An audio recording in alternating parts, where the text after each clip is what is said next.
how to send a message using Jimmy Jones feedback form. Hey everyone, welcome back to the channel. If you are new here, don't forget to hit the subscribe button and turn on the notification bell to not miss any updates.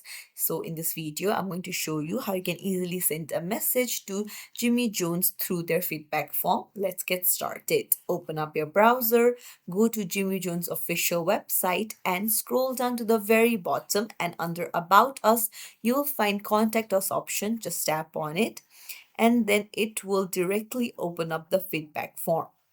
So you need to put in the category details. So just tap on category and then choose your issue. And then you can choose subcategory. And then you can put in the issue description and then just answer their questions and then hit submit. So this is how you send feedback form through Jimmy Jones website. If you found this tutorial helpful, don't forget to like the video and subscribe to our channel. Thank you for watching.